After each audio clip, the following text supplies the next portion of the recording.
Namaste. Welcome to another episode of Nava Vimarsh podcast. So today we have a special episode that we had announced. So we have just crossed a few weeks ago our 500 subscribers.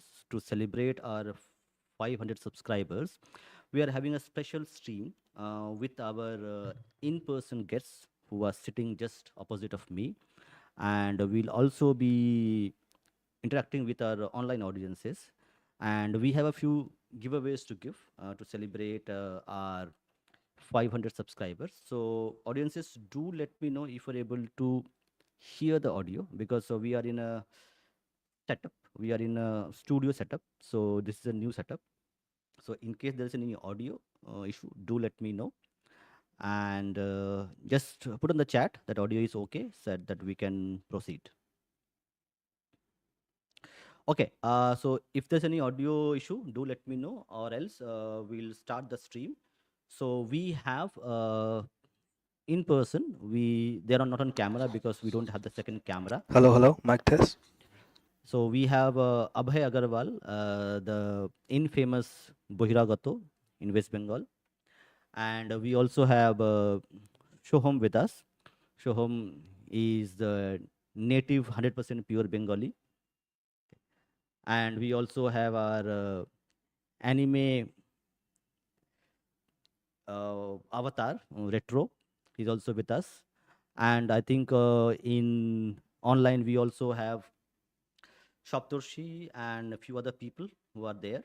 So welcome everyone. Welcome Abhay. Welcome Shaptorshi. Welcome retro. Thank you, Dada, for inviting us. Congratulations on 500 subscribers. I hope you go on to achieve way more subscribers and your message reaches to more people. So, yep. Thank you, Dada, for inviting me, and many congratulations on reaching the milestone. I hope that this channel grows, and a point will come when this channel will become one of the most prominent voices in Bengal. Hello, thank you, Dada, for inviting me, and congratulations to you for reaching 500 subscribers. I mean, we're almost at 700, just four more to go, and yeah, I wish you all the best, and I want you to like grow big and be the voice for a lot of silent people, who can't speak to the society, can't raise their voices because of various reasons, and you are their voice. So, all the best to you. Yeah. So thank you everybody for taking the time to travel and come and meet us. So it was a really pleasure all of you to connect. And so this is our first actually in-person meetup that we are hosting. So I hope that we'll be meeting again on multiple occasions where we interact and we will know each other. Uh, and so also for the audience who are online who are unable to make it, so I am putting the I have put the StreamYard link. So if you feel that okay, so today we have a audience interaction. So there is no format today. There is no topic today. Whatever you want to ask me, whatever you feel in terms of topics we covered, the books we covered, what topics you want me to cover, what books you want us to read, want me to read, and any questions you have regarding the podcast channel, whatever you have. So whatever comes to your mind, feel free to ask. There is no format. There is no topics that we are going to exclude, but in a civil manner. Okay, we don't want to be the Rhino way. So yeah. So now I'll first give the option to the in-person people who are available here. Tell me, in terms of the journey, I think you all guys have been I think you were there from day one when we got started with the journey of broadcasting, reading books, doing podcasts. Okay. And I would also like to actually thank MS, the famous Mr. Sociologist, for giving us the opportunity to coming to our channel. I think he is one of the primary contributors. And also I would like to thank Dr. Raja Bhomik, Dr. Bijit Prashanta, famous journalist Deep Haldar, and also Dr. Abhishek Bishwas, and many more. Debjani, they also came to our podcast. So, and many more. I think if I forget any other's name, please excuse me. I can't remember, but all of you guests who came to our podcast, we are a very small channel, but still, uh, you gave us your precious time to actually come and talk to me and give us the opportunity to host you and ask you questions. So, thank you to every guest who came to our show, gave us an opportunity to talk to them, to discuss their books, their topics. Thank you to everyone. We are grateful for you, grateful for your contribution, and we hope that all the guests and new guests who would come to our podcast, they are most welcome, and we will be happy to host them. And we feel privilege, we feel pleasure of hosting hosting everybody who wants to come here, who have something to say. On that note, now the floor is open to everyone. So you can ask questions on chat. You can ask questions, the in-person audience we have here. So whatever you feel comes to your mind about books we read, any questions that you had, or just observations. How do we improve the podcast? Or what kind of topics you want us to cover? Okay, or anything. Yes, So, Dada, I was say your thinking, name. my name is Shoham Roy, and I have been a regular viewer of this podcast since day one. My question is that, what do you think about the prospects of expanding this podcast from the existing virtual mode to like organizing an in-person interactions like the one which we are having at the moment with the guest, with the main guest who will be like attending the podcast and will be interacting with the guest. Yeah, very good question. So actually, I am in the process of setting up a kind of a small two or three seater uh, arrangement, which I will be kind of a home studio I will create where I live.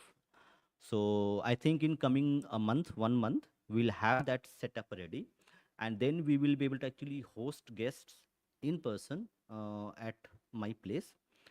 So that is coming soon. So very soon we are going to procure. So this setup that you see today, that is a friend setup. So this is a friend of us who lent us his studio and equipment to actually give us the opportunity to host this in-person event with their equipment, with their mic that you see here. So we are grateful for that individual to give us the opportunity, and I am learning also how the setup works, how the mic works. So we're going to procure the equipment, and in a month's time, I think we will be able to have the setup ready into the infra in terms of other things to able to host in-person podcasts, discussions, interviews with our guests. Yeah, Abhay, do you have any questions? Yeah. So my question is, your podcast has begun with the intent to spread awareness among the youngsters, right? If I'm not wrong. So generally we talk about culture and all, but as far as students is concerned, uh, would you be planning on doing some podcast on career, or how do you uh, excel in life, or personal growth, or something like that? Or are you going to stay absolutely focused on culture and history and all these issues? Yeah, actually, very good question that you have asked. So the initial thought process or the perspective behind getting this podcast started was to actually inculcate the reading of critical thinking, uh, to actually inculcate the habit of actually talking, arguing, and just do the thinking part. So nowadays, we are consuming a lot, but we are not understanding what we are consuming. So, and reading a book is very important because reading a book is a kind of a talking to yourself. And if you go to any psychologist, okay, or um, psychiatrist, okay, so this meditation. So now meditation is a rage, correct? Meditation is something which is good for your mental health. And what you do when you are doing meditation, you are correct. You are trying to listen to your own thoughts in silence. Just focus on your thought. Reading is little bit like meditation. where you read a sentence and you imagine what the character you are reading.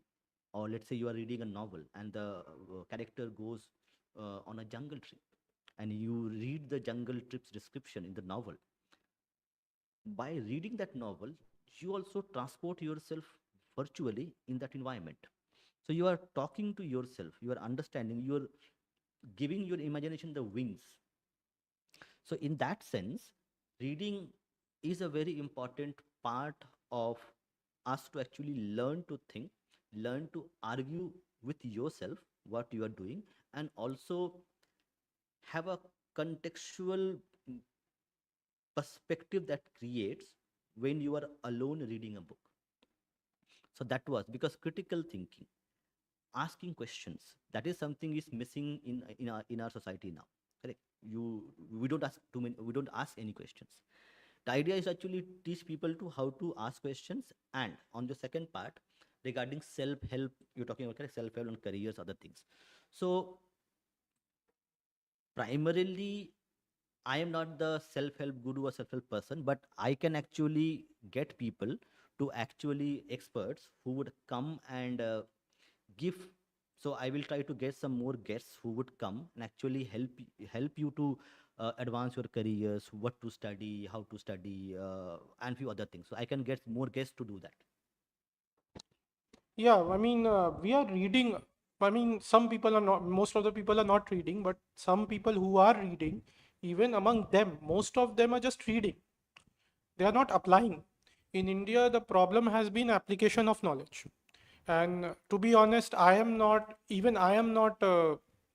uh, free from this problem, that sometimes applying the knowledge is difficult, especially in fields like your work and all those things. It's not just about work, in general life. So how do you think Indian knowledge systems, because India, this is the biggest blunder that our policymakers have made, that our cultural things are just, uh, how do you say it? It's just about religion. It's just about spirituality. It's just about doing some puja or some karm kant. No, it's a life philosophy. You imbibe those values and you apply in your life. So, uh, my point is, uh, I is there a plan on your side to focus more on the application part? It doesn't have to be about the career only. It is applicable in relationships also, with your parents' relationship also, everywhere. That's what I'm saying. Yeah, actually, yeah, very good thing that you had mentioned here. One more thing, Devdeep Das, you have joined from StreamYard, so but your mic is not connected. So please connect your mic.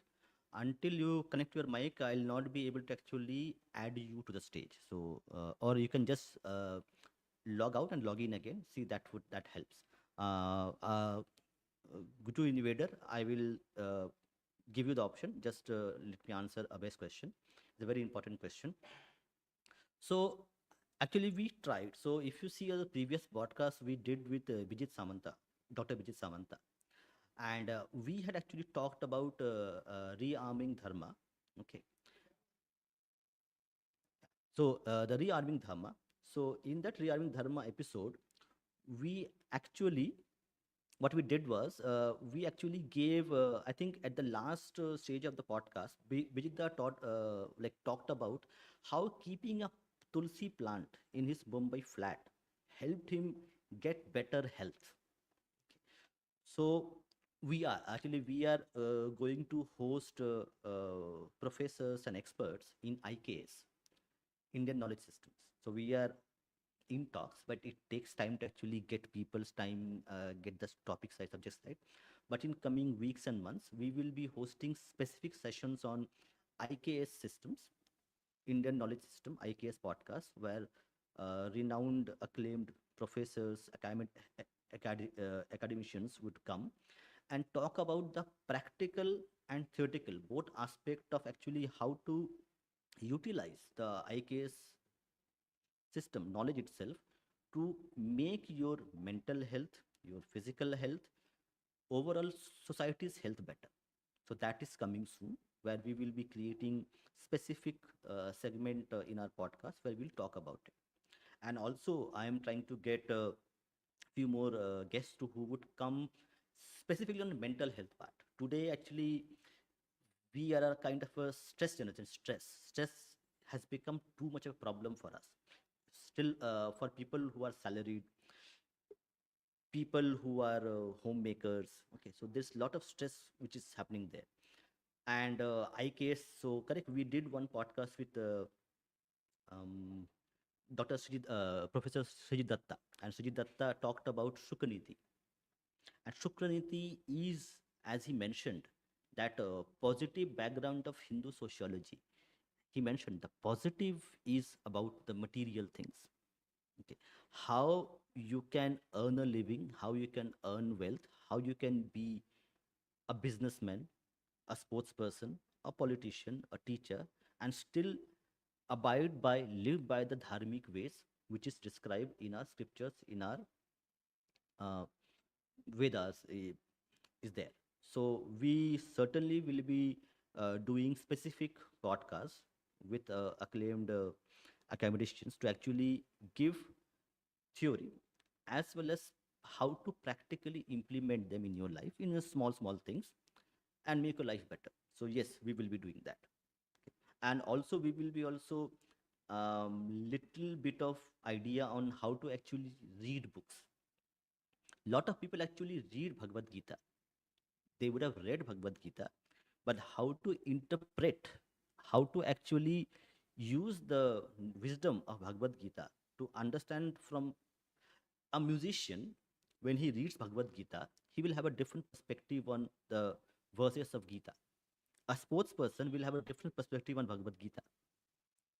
So everybody will try to understand the wisdom in their own context, the way they live, the what they work they do.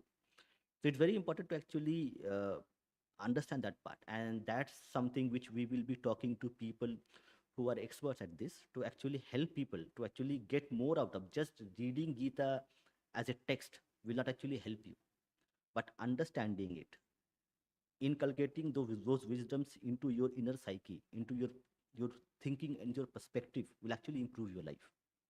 That's why you need a guru. So guru, why in our tradition guru is so important? Because guru is the guiding light which will actually put you in the direction where your life will improve. With only wisdom you will know what to do, but with a guru will tell you practically how to use that wisdom to improve your life. Yes, Abhay. Yeah, I mean, Guru gives you the drishti.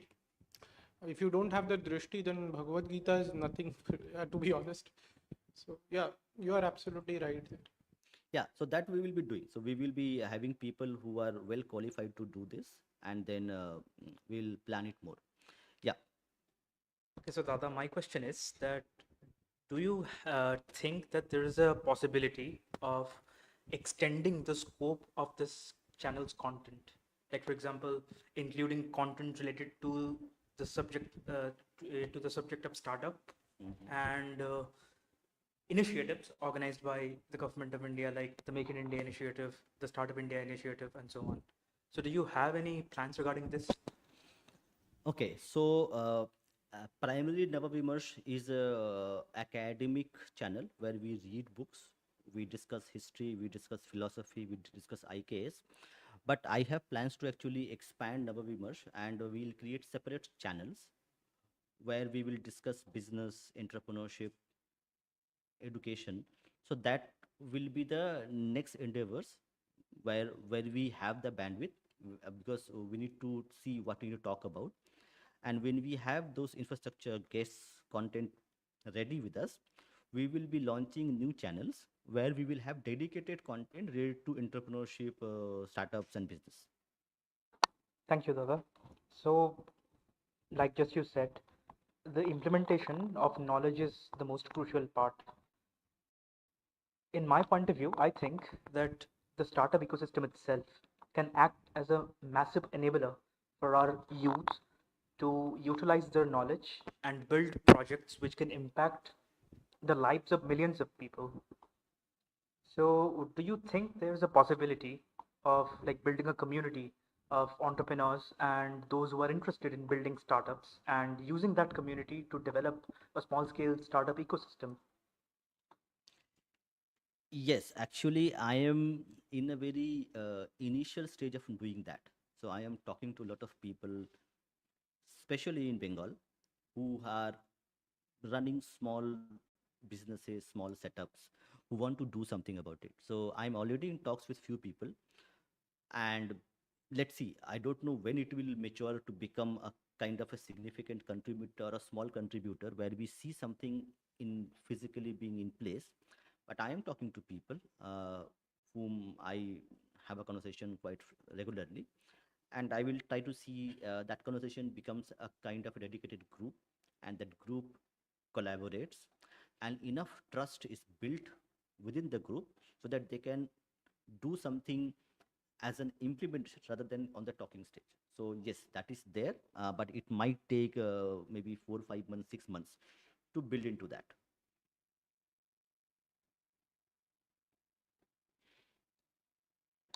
Hi, Nava. So my question to you is like, what inspired you, or who inspired you to get into this space of like Indic culture or Hindutva or Hindu movement? And what inspired you, or what moved you to do the stream online, about this topic? Yes, very important question. Even I actually I am not exactly sure when this transition happened, but I was actually just talking to one author who wrote a book, and we will be having a podcast next week. So we were discussing that part. So I mentioned that part. Okay, see in Hindu philosophy we have Chaturashram, okay, where you study in your initial stages, then you go and get married and become part of society where you do a job or do businesses, then you go banprastha, then you do sannyas. So these four ashrams that we have. So and that is actually quite universally applicable. So I am in my let's say early 40s. So when so we are in ancient era, what would happen? Okay, now you're in a stage where you are preparing yourself for sannyas. Okay, where you. So I think age is a very important factor. Okay, because your body, your hormones, your perspective will change with age. Yes, but that also needs experience. Like when you are a student, you have experience of learning. When you are doing a job, you get experience and you deal with a lot of issues, lot of problems, from family to bosses to work to your neighbors. So I think experience is very important. Experience teaches you a lot, and that experience, if you can actually learn from your experience and improve personally, professionally, then when the stage will happen where you say, okay, what I can do. The society gave me education, it gave me job, it gave me freedom to travel, it gave me money. Now what I can give it to society, and that is something which might not come to a 20-year-old, but it may come to a 40-year-old.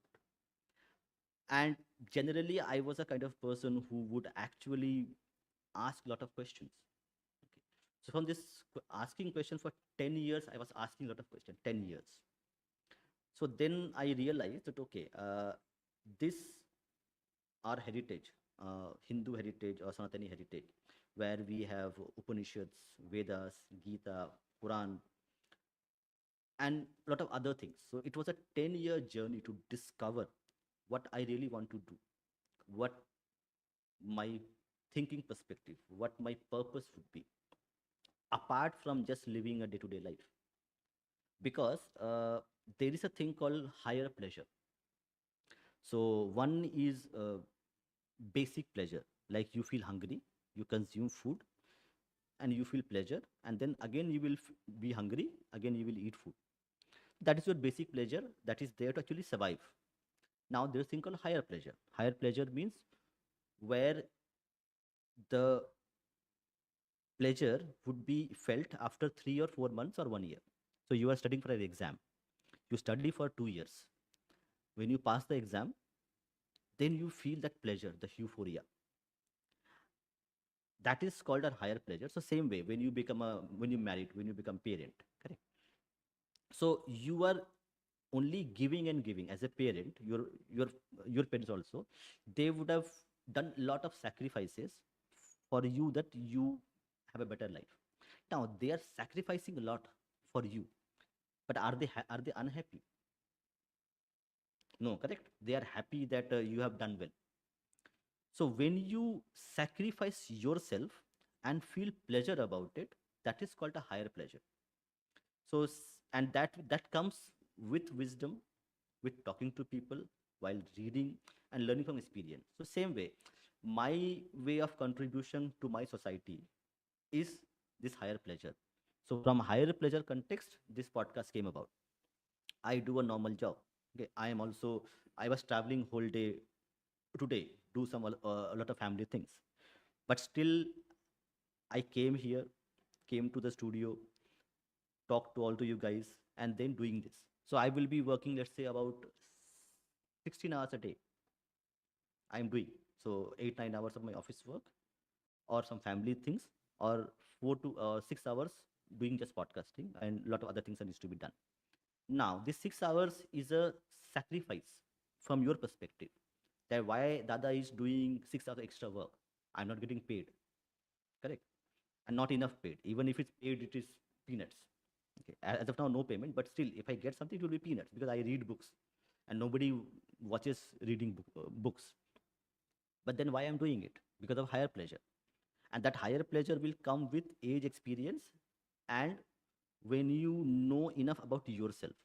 So this 10-year journey of self discovery is something which brought me to this stage, where I am happy spending 6 7 hours every day extra work, just to make sure that I am able to put out a content and able to help few people to understand, and whatever wisdom I have, whatever, and the guests who come with their wisdom to help them grow. And also I learn from you, whatever questions you ask, correct, whatever guests tell me. It's an to and fro journey. It's not about I am the guru sitting here giving you gyan. It's a two-way street. You are learning from me, I am learning from you. So every day is a learning for me itself, from your questions. We make a lot of mistakes while doing podcasts. Okay, you remember that we were doing a podcast yesterday with Onimitoda, and we had a lot of issues trying to fix. 2 hours we are trying to fix it, and then we finally found out, okay, we need to do like this, and we're able to do. So it's about learning, it's about learning journey. So you will learn with time, with us. I will learn with you how to do it better, which topics to cover, and the journey will go on. And I hope that every one of you who are listening, I want every one of you to actually go and start your own podcast and talk about what you want to talk about. Why? Don't have this fear. I'm not saying go and do abuse people, but have whatever you feel. Abhay is there, correct? Abhay has gone through a bit of personal things. Okay. Now Abhay has learned from from that experience. Now Abhay can talk about it. If he Abhay starts his own podcast and talk about his life experience, what his learnings are. Somebody who is in that same stage of experience or issues, he will be able to help that person do a better job of how to cope with that thing. So in a way, you are going to help that one person who might have done that those mistakes that you have done, and that would be your contribution to the society itself. So in my way, that is my contribution to the society. That Dada, which book to read for which book. If I know, I will tell read this book, or I will say okay, I will ask somebody what book to read, and then I will put that okay, you read this book. That's my way of giving back to society itself, and that's how society functions. It grows. If you don't help each other in whatever way possible, then the society will collapse. If I'm going to think about only myself, you're going to think about yourself, then where the society will be in next 50 years, in next two generations, nobody will be there. It will be finished. Sacrifice, pleasure. So always remember, sacrifice and pleasure are two parts of the same coin. You have to do sacrifice, you have to do hard work to actually get to a stage of pleasure where it's everlasting. When you pass your exam, in your 12th exam, you still, when you remember that day when you passed with a good marks on your 12th exam, correct, or whatever exam you did, you remember that part and you still feel pleasure, correct? Feel pleasure today. You feel proud of yourself. That was a one day event, but that event has remained with you for your lifetime. But you consume food today. Will you remember that for your the next 5 years? That is the difference between a higher pleasure and a lower pleasure. So it's about giving back to society and sacrifice as pleasure.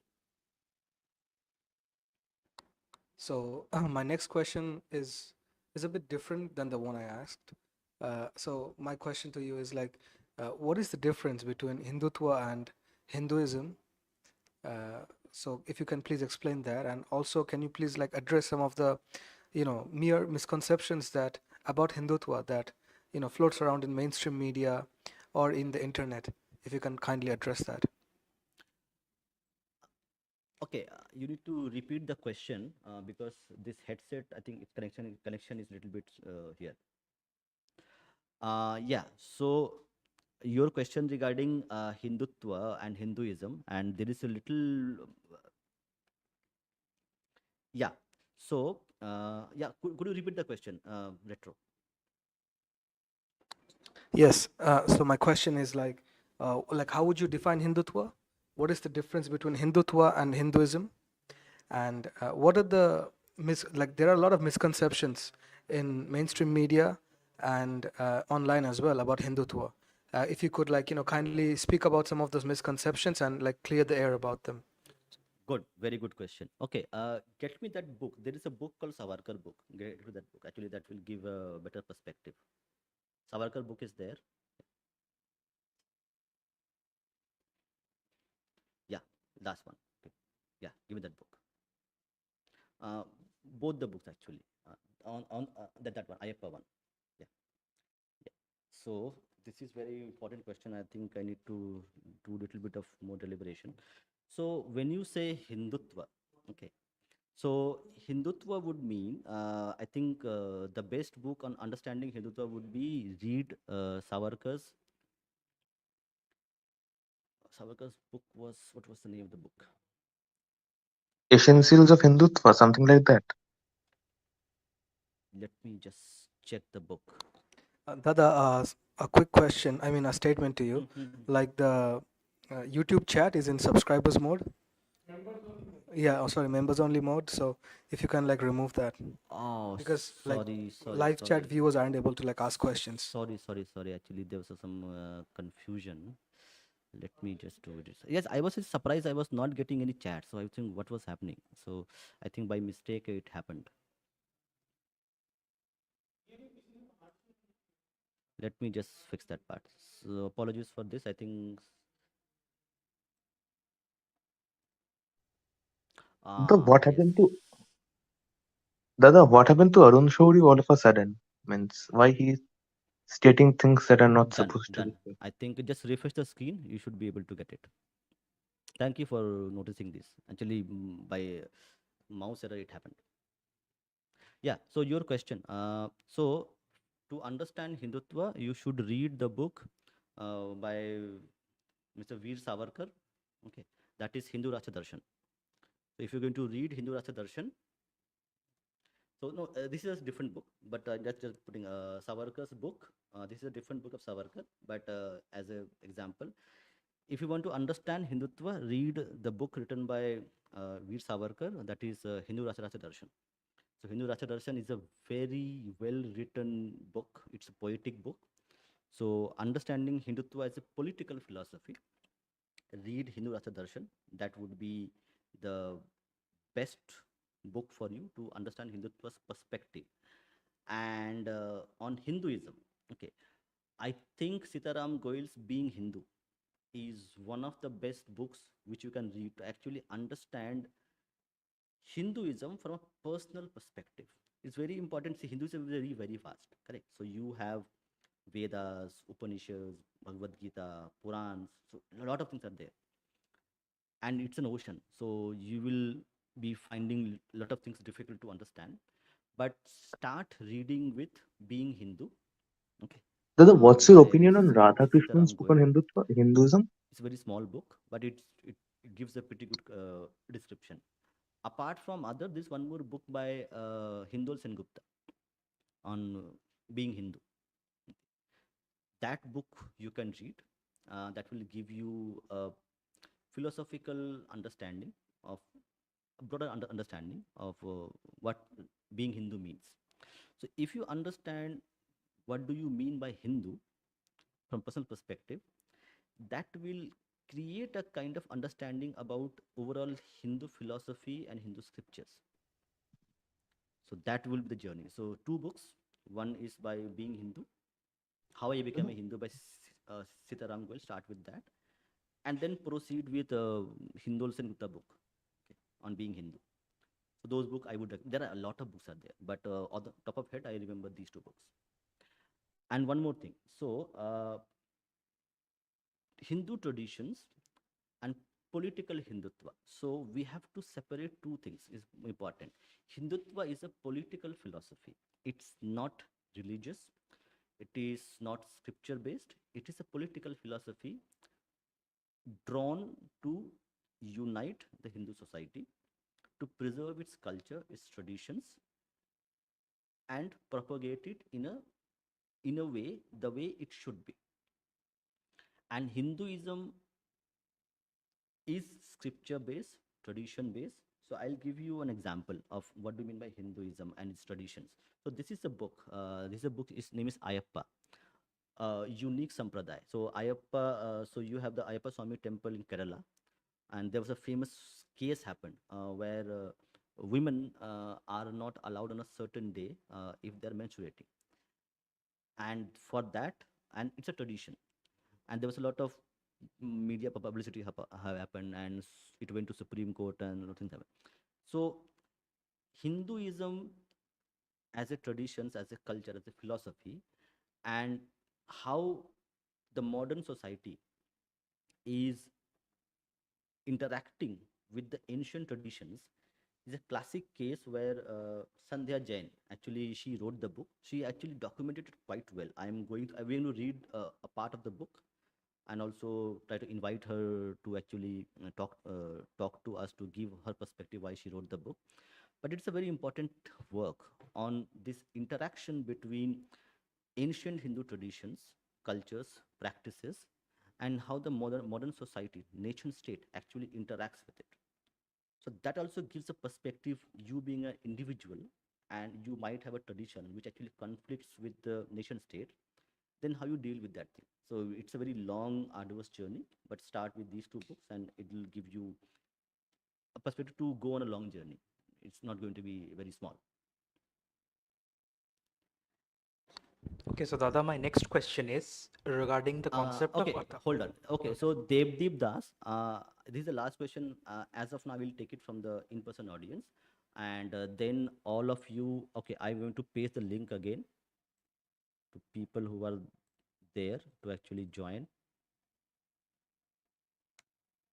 So I have pasted the link to join who are online. You can join, and I'll paste this as well. Just give me a minute.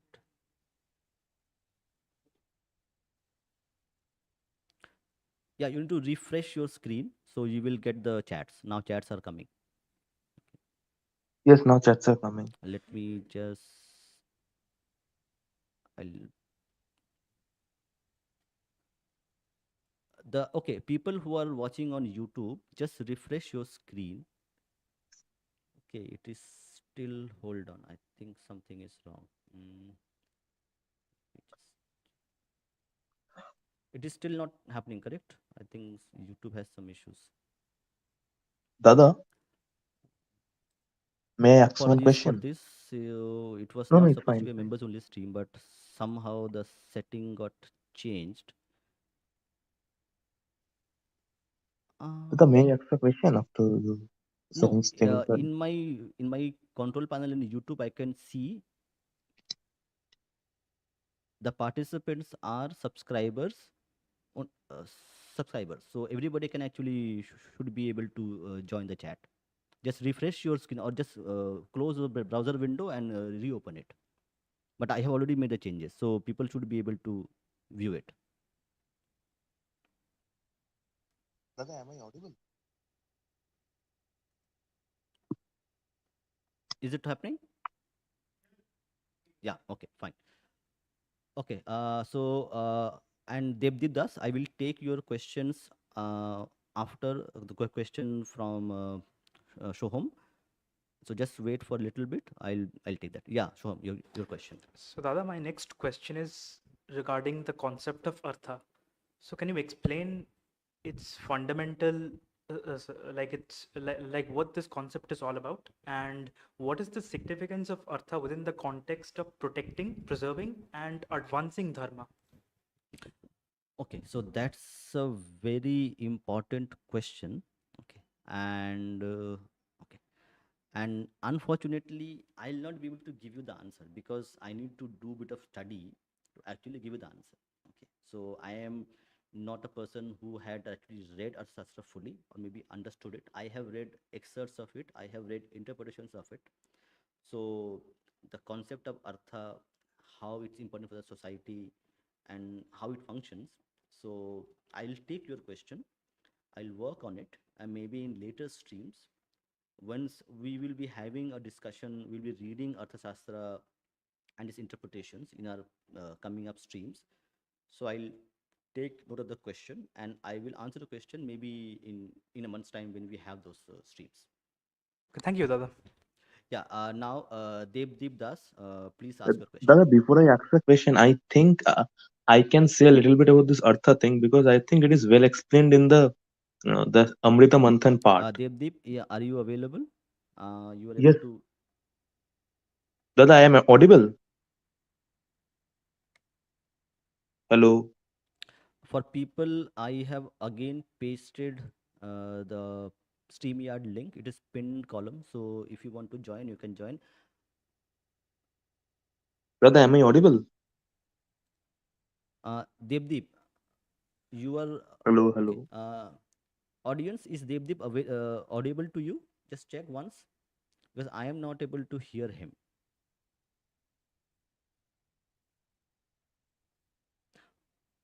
Okay, you are able to hear, correct?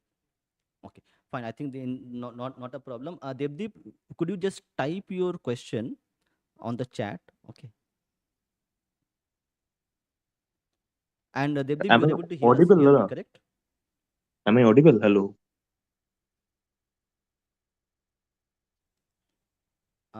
Let me just check.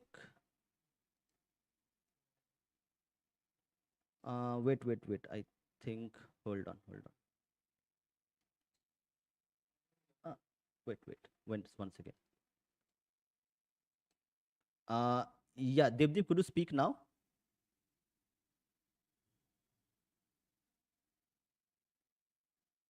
Okay. Now I understand. Hold on. Give me 10 seconds.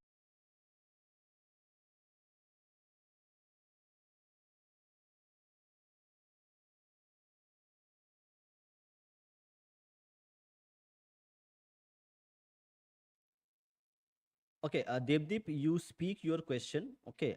I will get the. I think.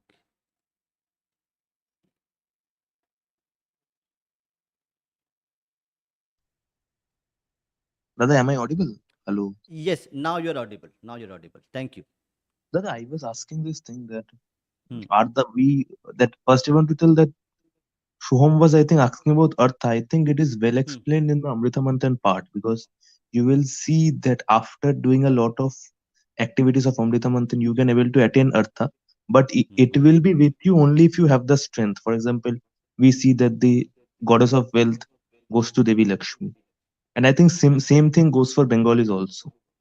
And secondly, the question I was asking was that I have heard a lot of things that do Bengali Hindus, sorry, Bangladeshi Hindus particularly deserve respect because I have seen a lot of them, and most of them are in a way okay. We are a little bit oppressed in Bangladesh, but we will earn some money. We will buy a land near Barasat or in that zone, and we will shift it. They don't want to fight back though. Do they really deserve respect? Okay. Okay. So your questions has a lot of political, social aspect of it. So let me try to see. I am not a person who lives in Bangladesh, so I cannot definitely give you answer. But whatever I have learned from history, learned from talking to people, learned from reading books. The Hindus of Bangladesh, okay, and the kind of situation they are in, okay. So there is a lot of decades, 5, 7 decades of history behind this. A lot of events took place, a lot of characters like Jagannath Mandal, okay, who is one of the primary character players politically and also socially. So Jagannath Mandal is one character. If The you are you Bangal quickly means you are also from that part no, of the land. no, I am Oh. not. I am not. I'm not. Okay. So see, this issue of Bengali Hindus is a very decade long, generation long issue. So you actually cannot understand how it happened, why it is like this, just by observing maybe 2, 3 decades of events. You have to go back to in 1905 when the Bongo Bongo happened. So 1905 when the United Bengal was divided into East and West Bengal, and maybe even before that. So I think in CSK stream, I think there was a stream yesterday where a professor was talking about how the East Bengal became predominantly Muslim. So there is a lot of history and sociology behind it has gone through, and what you see today is a culmination of that 100 years, centuries old things are happening where people come, kings, nawabs, politicians, social reformers, religious leaders have come to create the situation where you have today. So Yeah. you really cannot. Yeah. The only incident of retaliation I have was reading a book of Kalidas Puitto, I think. He formed Hmm. sort of militant organization too. In his book only, it was the first and the only case I heard some retaliation. Means why we are so coward. Like I had my relatives, we were the part of the Swadeshi movement that throwing bombs and things, but they never retaliated to Muslims. So these Okay. things makes me feel Yeah, strange.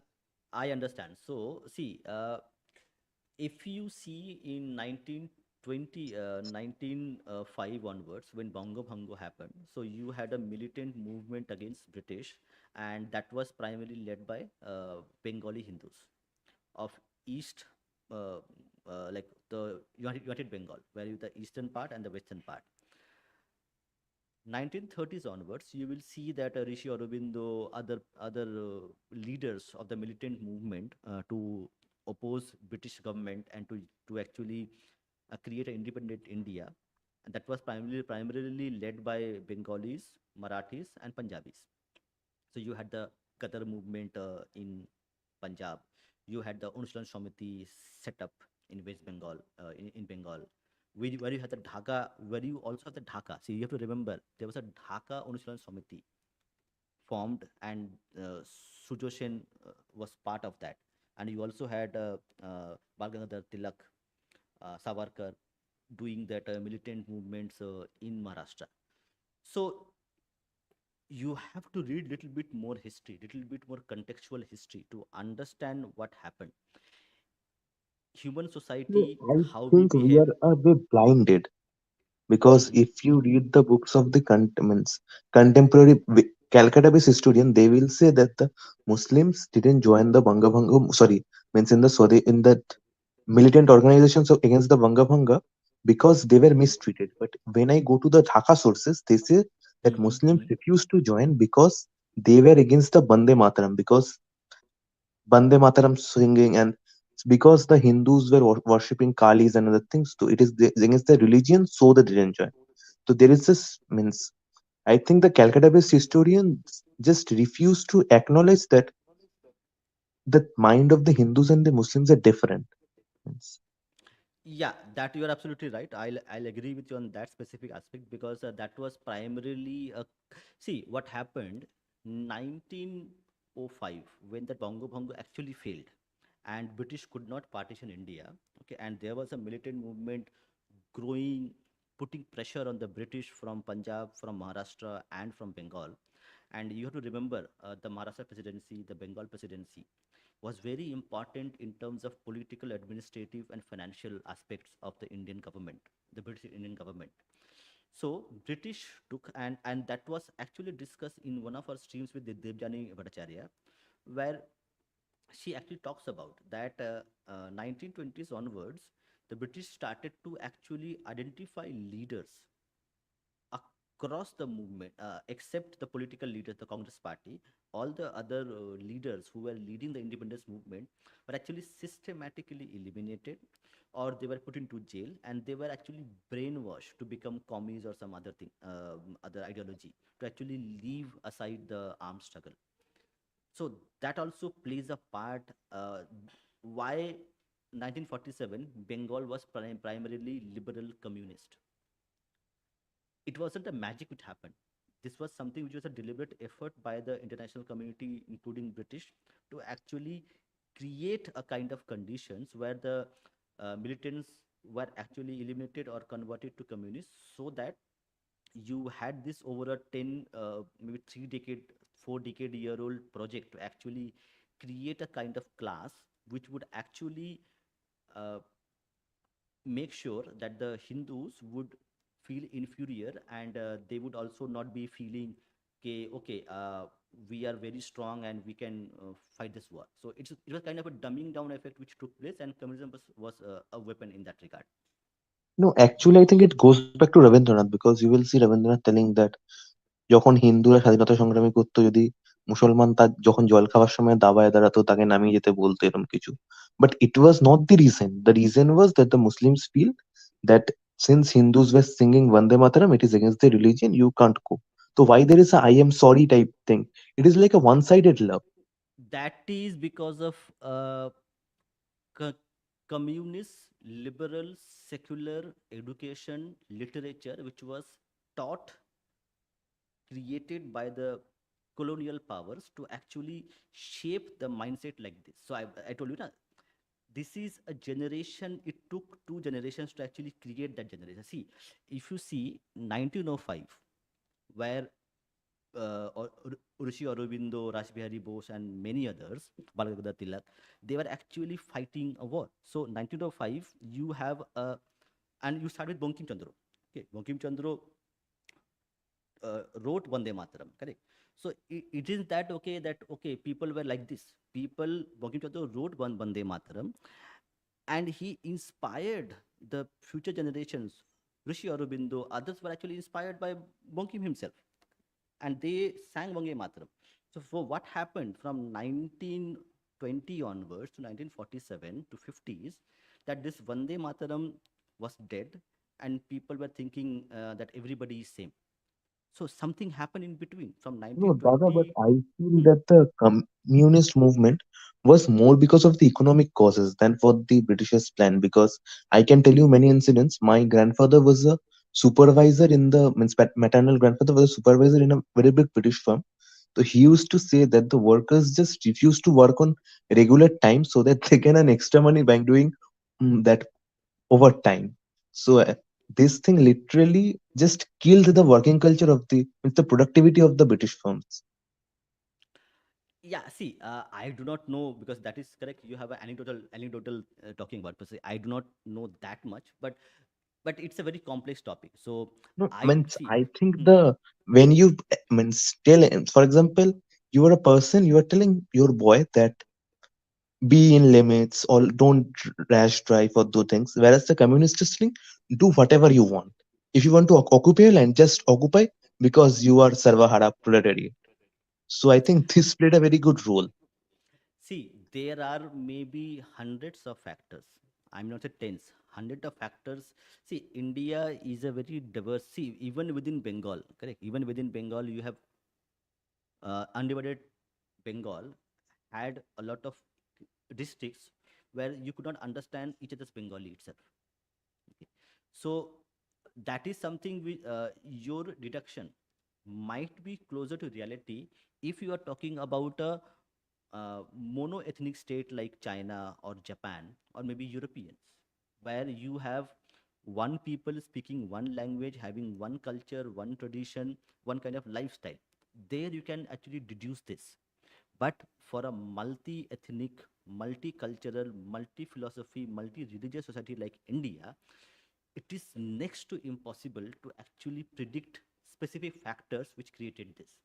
But if No, you can do that, that's fine with you. But no, I in am my not telling opinion, it it is for not the possible. entirety of Bengal, but I am telling it only for the I think the middle class, the working class, and the refugee class problem. I am representing.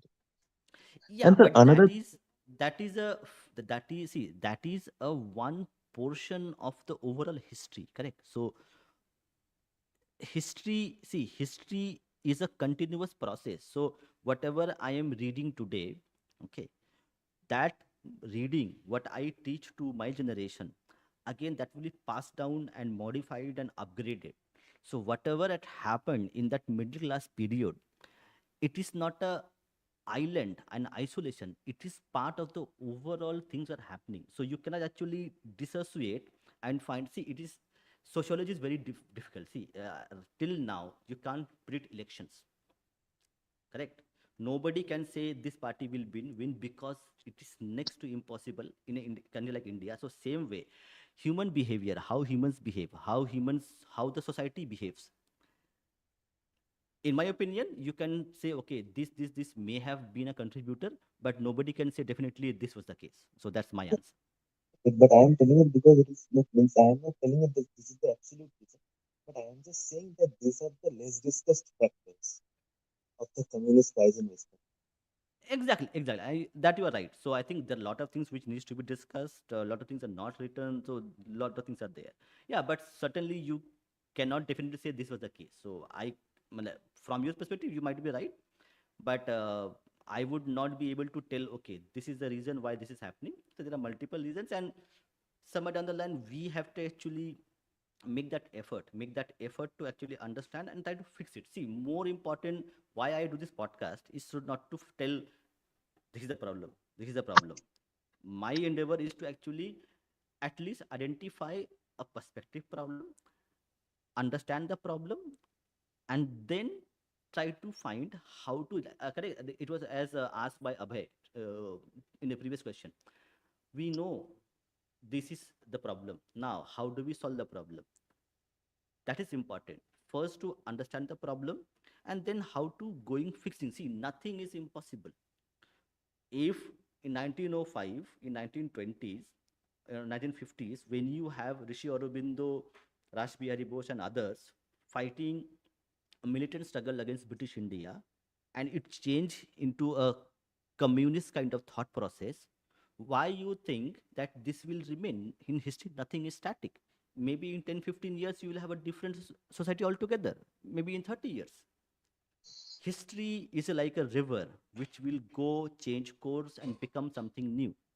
So what that I learned from that, Vande Mataram became a communist state. Maybe in next 30, 40 years it will again become Vande Mataram. It will again become the what we have seen previously. So I am never going to be say we are done, we are not done. Whatever I can do, whatever you can do from your end, please do it and try to fix it. Don't worry about the problem. If you know the problem, go and try fixing it. And this is the last question I'm going to ask. That last yesterday I was seeing Aishomai, there is a YouTube channel, means Aishomai newspapers YouTube portal. So there I was saying that Mm-hmm. you have heard the name of Riddhi Sen.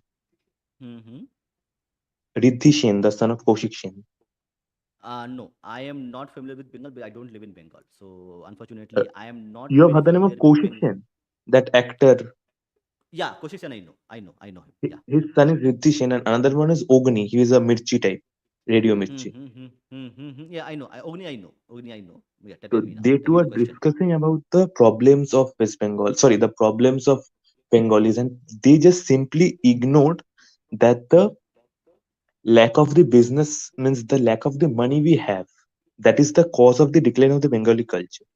They are telling absurd things basically in that you can watch it also means as a Okay, comedy. I get your perspective. See the thing is that we need to first see that is a not a problem but a kind of symptom. Okay, one famous film star says this soap is very good. It's very good for your health, for your body. It has good smell. You go and buy that soap. Correct. So same way, but that is how the human mind works. It is for us to actually ask questions. That's why I said in the previous question, which also Abhay asked, learn to think critically, ask questions, ask right kind of questions, contextual questions. So when you listen to any individual say this is the reason, you need to learn to ask, is he the right kind of person? Does he have the right kind of credentials? Has he read books? Has he quoted any specific data to actually come to that conclusion? Why you should believe him?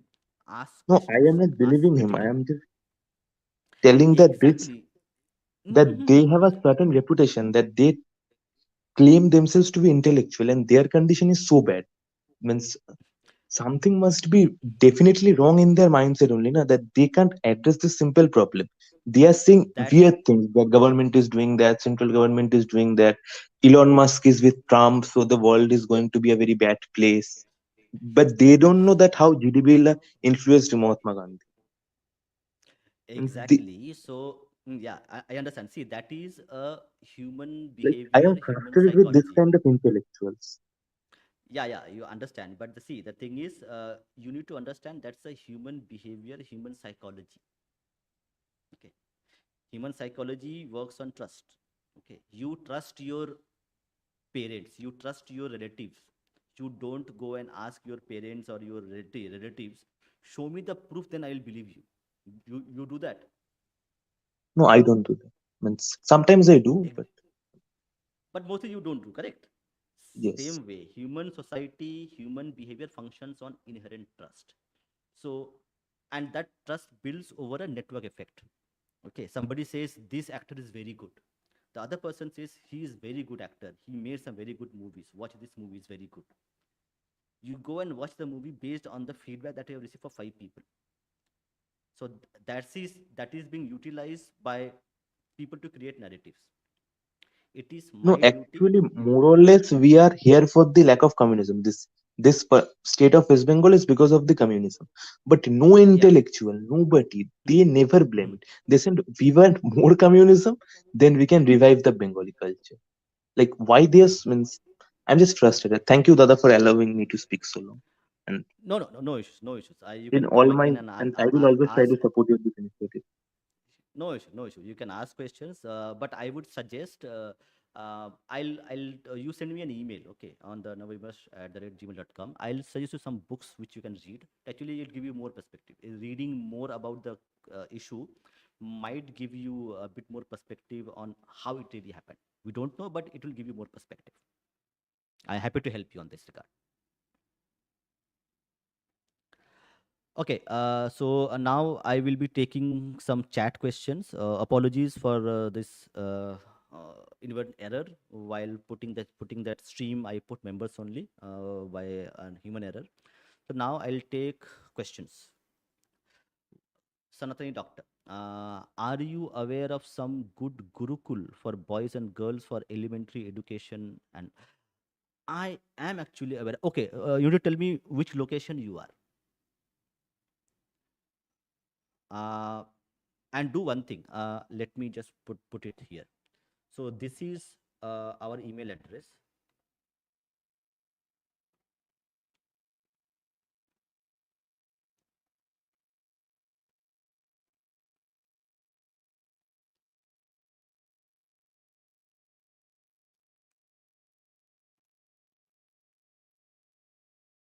Yeah, so this is our email address. Okay, you don't have to share your location details here on the chat.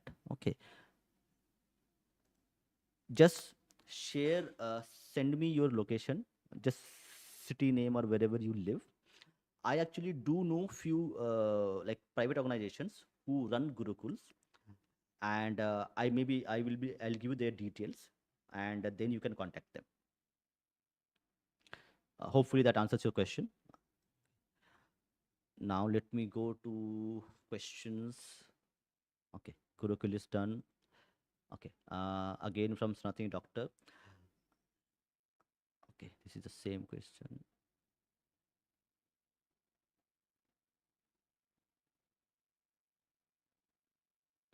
That's interesting question.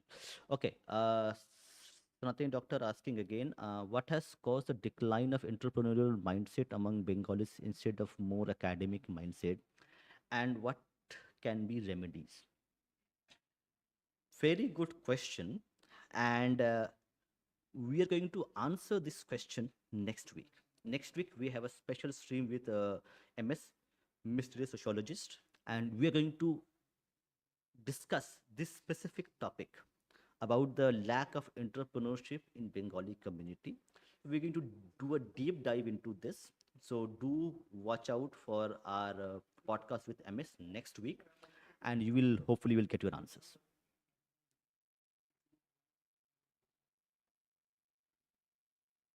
Okay, for the audience who are in person, I'll come back to a little bit later. Let me go through the chat questions. Let me see if there are any more questions. Okay, Shop Tursi has a question. Why is that all the time when we were opposing oppressors, some of our reformers always try to bring an issue of social behavior to divert from main fight? Very interesting question. Uh, I do not know the definite answer to this, but whatever I can understand and read a few books about it, I think the kind of atrocity literature, I think education system which was promulgated for 200 years by the British, and also the Abrahamic way of thinking which crept into our Indian society. And I think in that regard, remember what CSK College at Kolkata said in his one of his podcasts, that Jordan Peterson mentioned that somewhere down the line the Abrahamic way of thinking will come into our mind, our past perspective. So it could be two combinations. One combination would be the education system created by the British to actually create a perspective of inferiority, create a perspective of atrocity literature, which was done over 200 years with the help of colonial powers, church, and other organizations. So that may have created a role in creating these reformers who would inherently, and correct, the classic case is Sati. Sati Pratha was something which was a very different Johar. Correct? It's a kind of a Johar thing. So this Sati Pratha and the reason for Johar and its cause, it was kind of a weapon created, misplaced. It was a different context given, and it became Sati, and then Sati became an evil kind of act. So that was done deliberately by the colonial powers to actually create this. So that might have played a role, but not definitely. I don't know exactly what happened, but there are education and British uh, thinking to actually create a self-hating generation. So even now today we see young people are not feeling proud of being Hindu, and that is because of education system. And it has been going on for 200 years. It was created by the British to actually create this kind of generation. So that may have been a very important factor. Shaptorshi, hope that answers your question. Let me see. So I'll try to take as many questions as possible because today's a audience session. Okay, from Sanatani Doctor. Even when Hindi Sanskrit is closer to Bangla epistemically, geographically, structurally, grammatically, and every possible way as compared to English, why do Bengalis prefer English over Hindi? That is something which is, see, if you again, I'll again link back to MS podcast that had happened with in our channel and also in channel of College at Kolkata. You will see that the Bengali identity, this Bengali Bhadralok identity, was a British invention.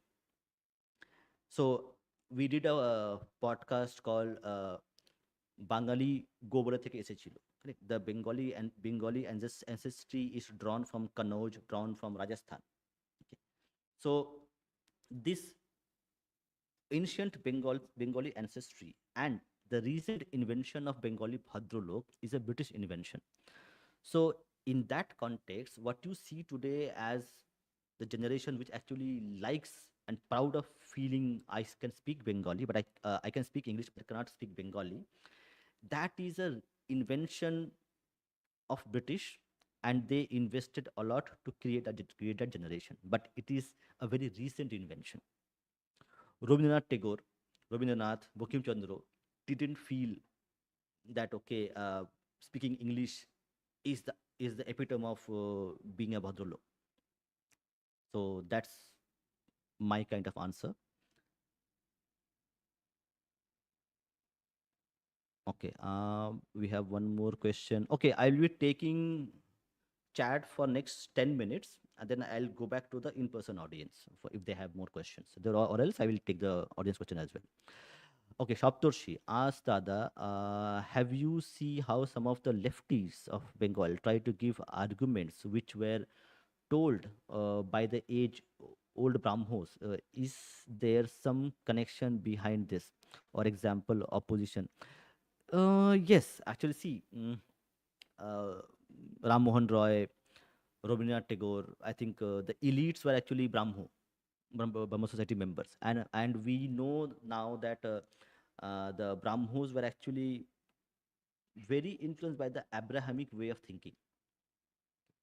So, and because they were elites of the society, and they were actually given preferences or given free passage to actually keep their wealth, become wealthy, become respectable in their fields, there might be a factor.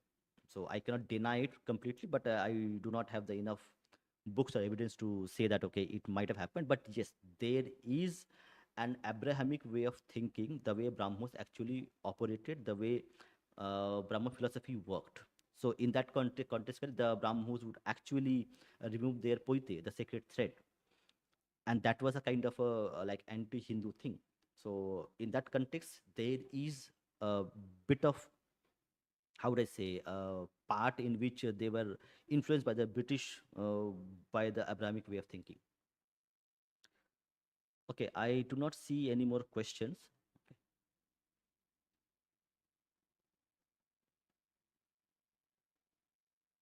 Okay, now to the in-person audience, please go ahead, Abhay.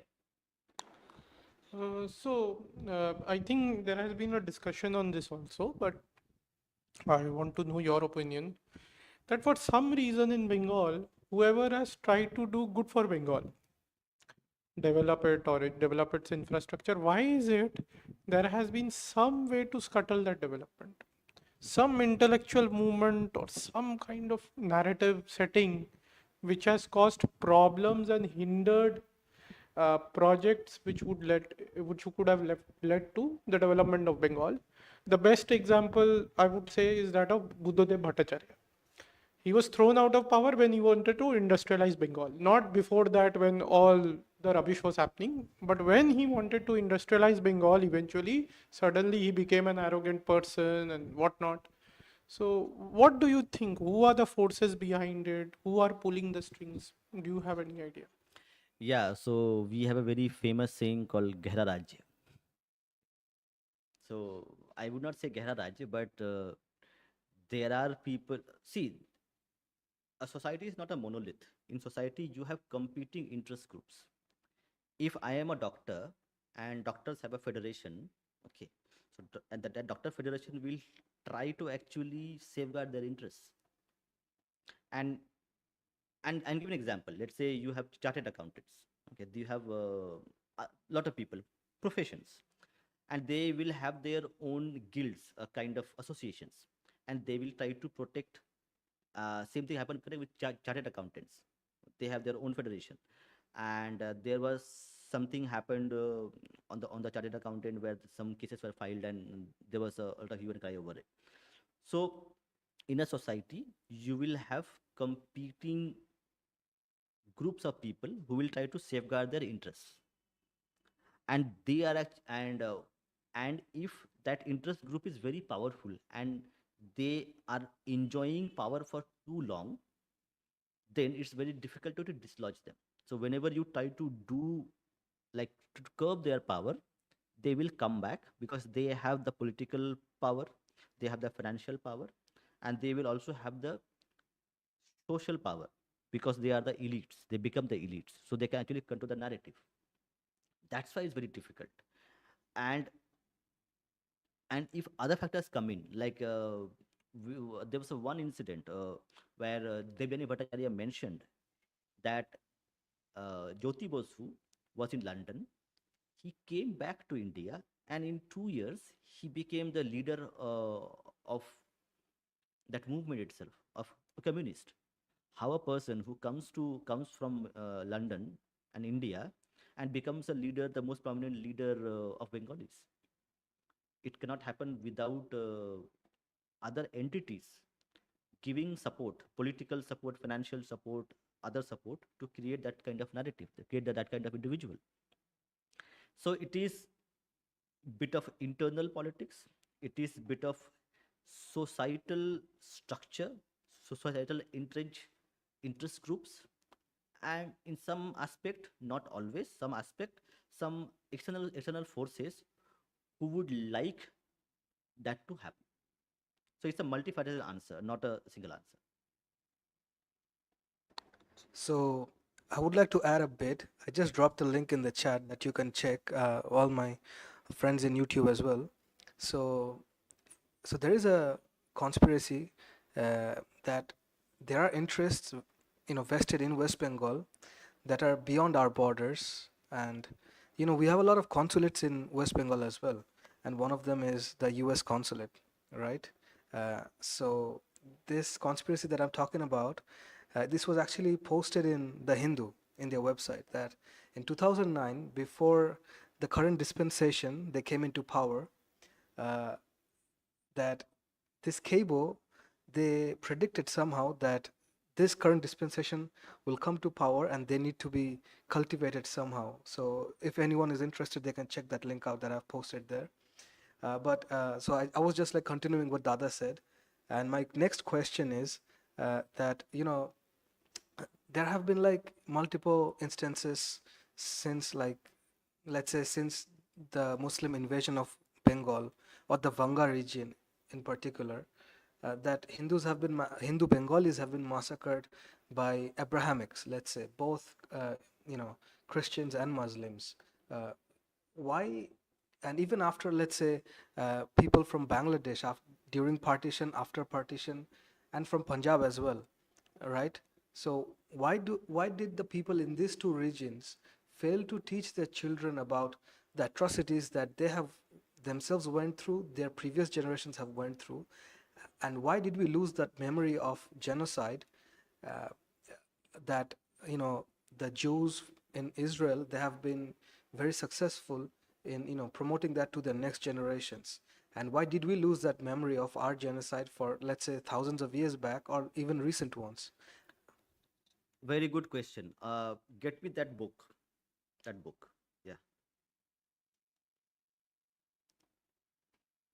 So that's why I say that reading is very important. Okay. So this is a book. We are going to actually uh, review this book and also talk to the author. So he wrote a book called Eminent Historians.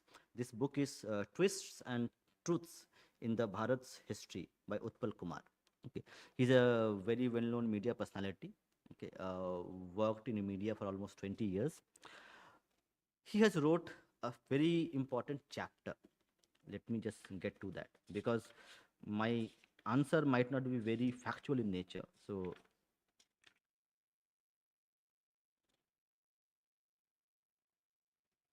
there is a chapter called number 3. I'll try to show it. Okay, chapter 3, it shows invasions to affluence Bharat in the post Maurya and Gupta periods.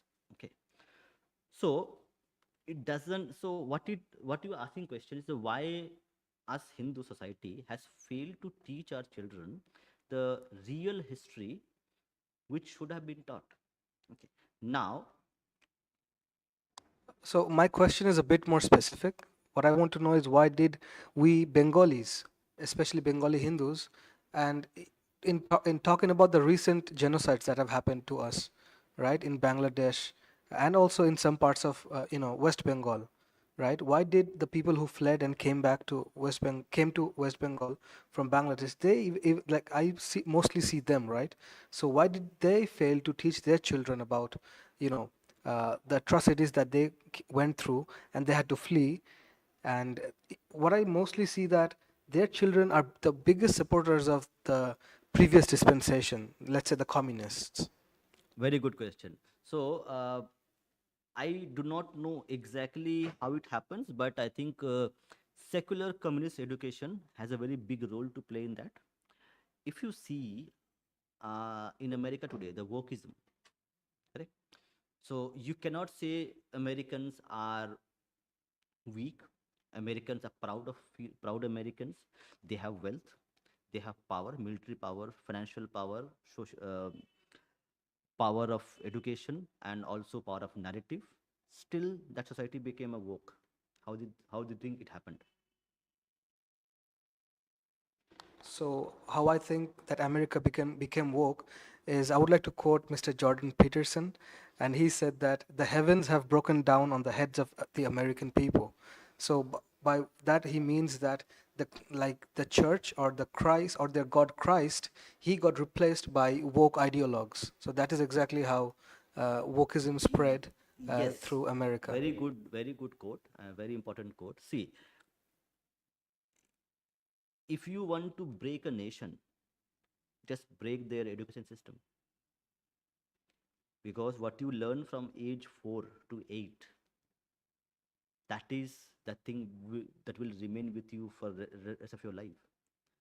So when you break that education system, see, you understand, correct?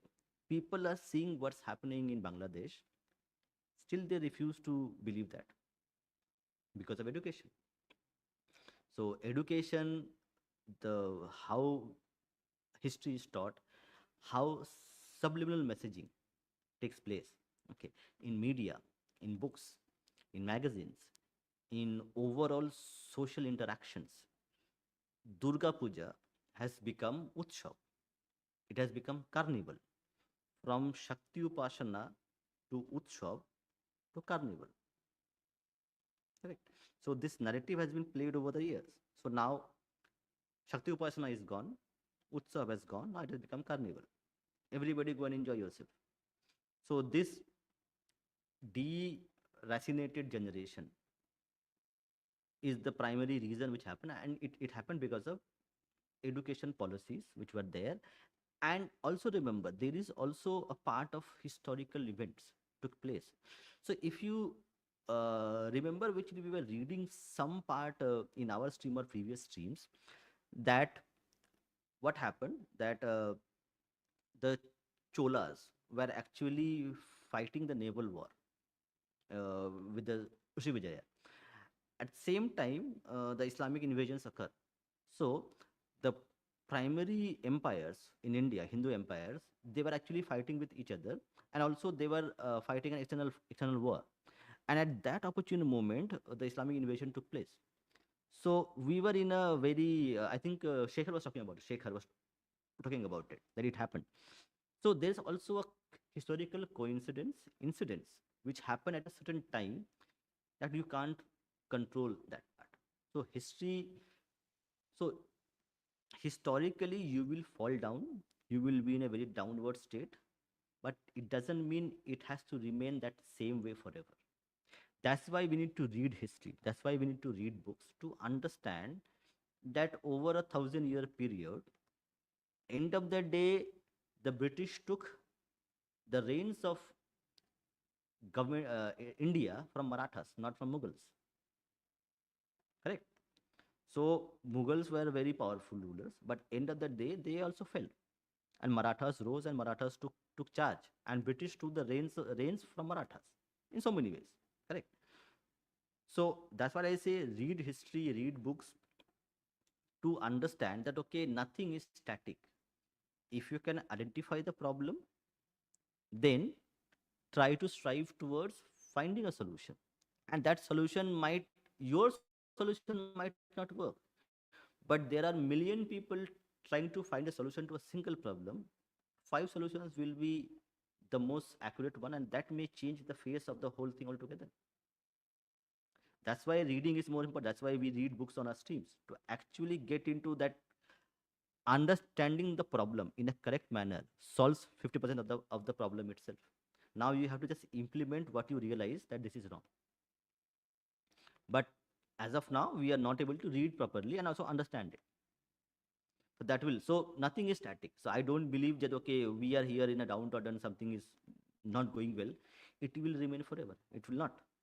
As Marathas rose and Mughals went down again, correct, again now India is today fifth biggest economy. The economic output in 1947 was very, very less, correct. But over a 50-year period, whatever has happened, one election win, one election loss, two election win, two election loss, is not a very significant event over over a 100-year period, 200-year period, over a society or generation or a civilization. It's bigger than that, and forces will come up. Forces will come up to actually reorient and mitigate that specific issue which is taking place. You and I are talking about it. That is a sign that okay, I might not be able to do a lot of things, but I might be able to actually get few people to read books.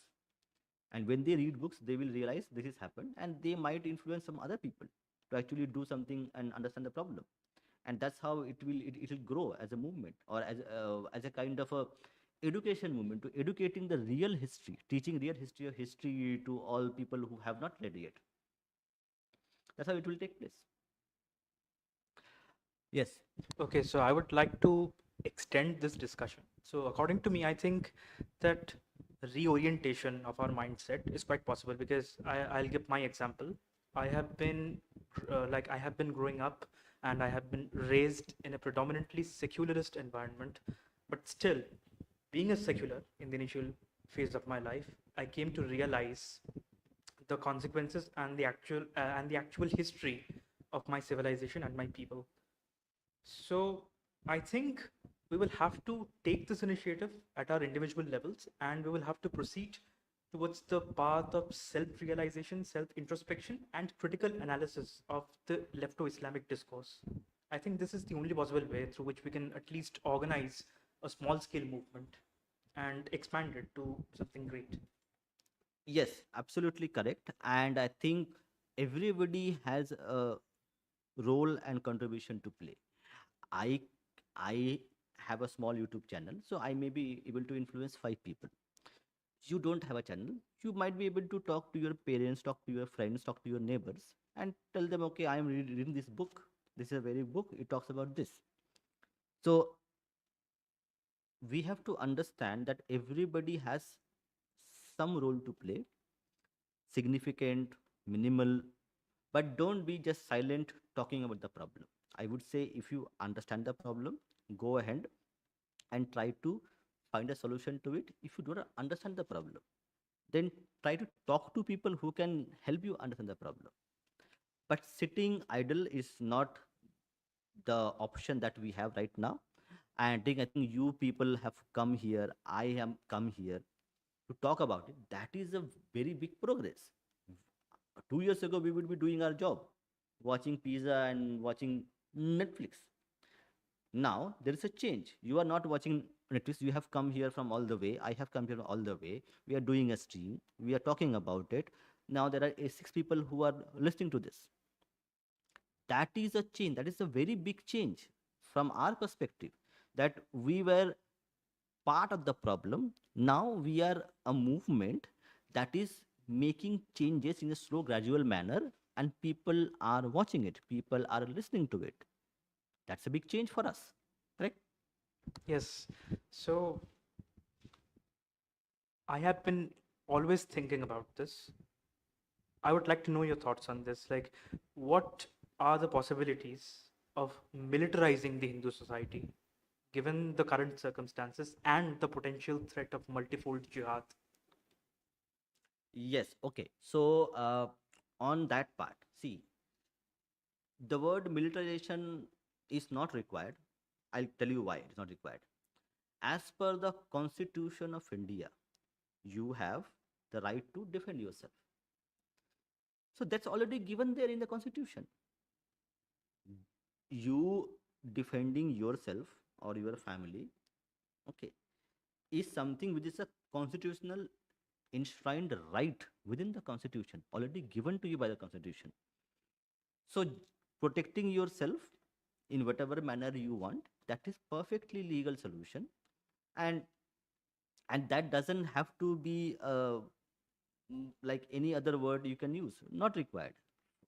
You have the right, go ahead, whatever is required to defend yourself, that's it. Right. That So I think that there is no legal challenge in that. That's what I'm saying. absolutely. The And one more constitution. thing, I am going to do a special stream Hmm. on self defense laws in India with one a student, would be lawyer whom I talk a lot. I will be doing a stream on special on self defense laws in India, their historical perspective, how they are practically implemented, how they sit right now in terms of legal parlance. We will be talking about that law in the coming stream that I am working on. So you can watch that to actually understand more about it. So you will know the more broader perspective of it. Yes, absolutely. So the constitution gives us this right, but my question is that isn't it is required for us as a community to at least have some form of organization so that at least we can defend ourselves. And that, yes, so that again, forming an association you can do, correct? It is legally legally there's no issue with that. Now the problem comes: social capital formation, social capital, skills of organizing things, and also financial capital. That is a problem. That the because Hindu society is a heterogeneous in nature, heterogeneous in terms of ethnicity, in terms of thinking, in terms of practices, traditions. So, and it's also, so that's why I mentioned in my previous also answer that Japan, China, many European countries are homogeneous populations. So organizing in Japan is very easy because almost the majority of the individuals have same kind of culture, language, tradition, ethnicity. So it will be easy to organize it.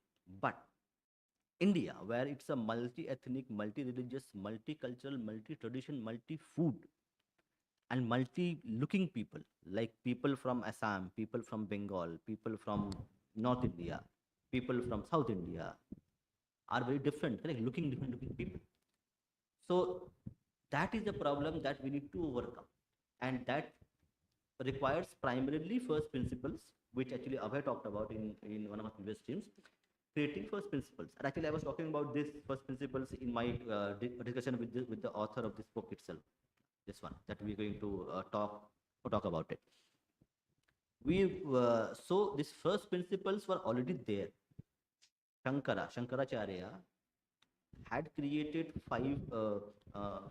51 peats, correct? 51 peats across India to give us the first principles of what Bharat means as cultural landmarks of Hindu society, okay, of dharma. We lost that first principles, and we need to again regain it by having our gurukuls, as somebody mentioned in that they wanted to know the gurukul. So once that email comes, okay, once that email comes, I will give, because I know a few gurukuls which are there, so I will certainly give that details to them. So we need to set up our gurukuls that will reinvigorate the first principles of Sanatan Dharma. That will create that the problem that you're talking about, that we are unable to create associations, create social capital, create organizations which can actually defend and actually create environments where Hindu society, Hindu traditions are inculcated, progress, and they become part of who we are. That problem stems from this specific aspect where we are different in language, tradition, the way we worship our gods, whom we worship, and lack of first principles, and that will be created once we have our gurukuls. Absolutely. So, like just you mentioned, the lack of social capital and the lack of consciousness. I think that by developing gurukuls and revitalizing the ancient mode of education, this is quite possible. And if we see the lack of social capital and the lack of capital in general, I think entrepreneurship can be a great solution to this problem. Yes, it's one of the solutions. One of the solutions. See, there is also a concept called system thinking. Okay, in system thinking, you do not find one aspect, but you find four or five or three or four aspects, which actually create a significant critical impact on the outcomes. Okay, so if you want to get into engineering, you need to have good marks in maths, physics, chemistry, correct? So for the outcome to actually go into engineering, you need to do well in three subjects. That is called system thinking. You only doing maths and not doing well in chemistry and physics will not get you into engineering.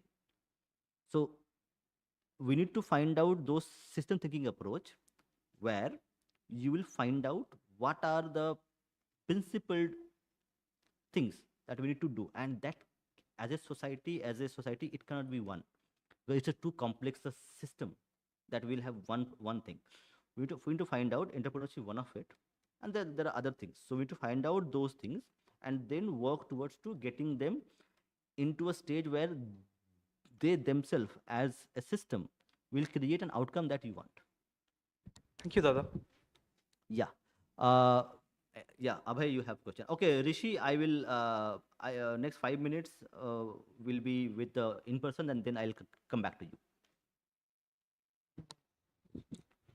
So, one question that I have is we need to develop systematic thinking, right? So,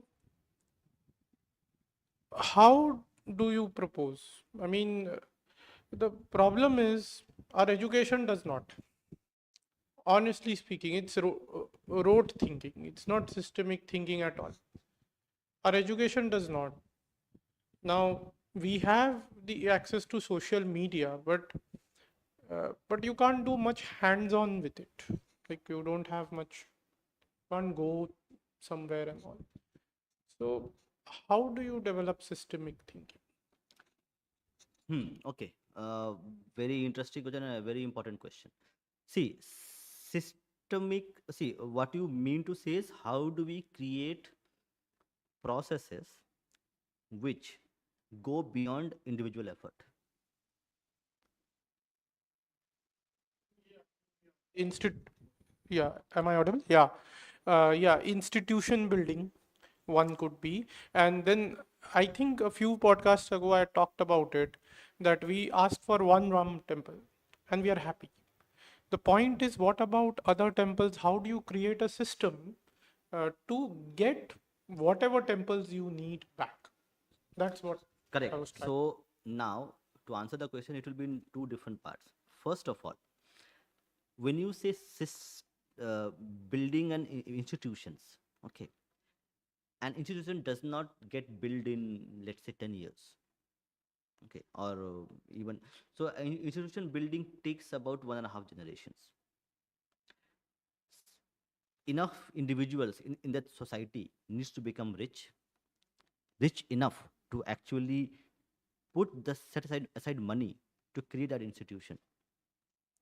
There should be enough identity, self confidence, swayambodh in that society to actually support that individual. An individual will come, say, I'll put that money, but the society has to have that swayambodh. Okay, this person is putting his money, let me help him. And then that process will go on. So, building institutions is not a one generation thing, it's a two or even three generation thing. So you are seeing, maybe you guys are not as much aware of things. So we are seeing now, we are into, like, let's say 1991, if you take it as a watershed moment of liberalization, of economic liberalization, and with that political power and other political was also liberalized, okay, in so many ways. What you see is that 1991 onwards, now we are seeing a flicker of institution building happening in a very smaller scale. That will become very big in next, I don't know, next 30, 40 years. You will see bigger institutions come up. You have Bikram Sampath creating IHHR, okay, where they are, and that is funded by, I think, Ola founder. What is his name? Uh, Bhavish Agarwal. Agarwal has put in a lot of money to create that IHR, Indian Institute of Historical Research in Bangalore, founded by, one of the founders is uh, Vikram Sampath. Yeah. So correct. Now that is building. Correct. He is building an institution. Now that institute is not going to be putting out books, research papers in next 5 to 10 years. It will take at least 30, 20 years to actually build a kind of reputation, write books. Writing a book takes even 5, 10 years. Somebody wrote a book. Vikram Sampath wrote, correct, Tipu Sultan. It took him 20 years to write the book. Correct. So institutions built, and then working on those institutions to create the output that is required. It is a multi-generation effort. So if you start today, you will see some impact maybe in 40 years. But that effort has to be there, and we are seeing those being coming up. As a society, it will come up. Nobody is ever sleeping. Nobody is ever awake. You will sleep. You will awake. You will again go to sleep. You will again come in. You have Bhavishya Puran, which tells you a lot of things are happening. You have seen Kalki Avatar. Why there is a need for Kalki Avatar? Because we are in a Kali Yuga, and in Kali Yuga, you will have dharma, which is at the very lower state, and adharma and asur pravritti will be high. That's already predicted. That's already part of how society, the cycle of society works. We have to understand it, and we have to try our best not to be the problem, but try to be the solution, or at least be neutral. If you cannot be the solution, don't try to become the problem and make it even worse.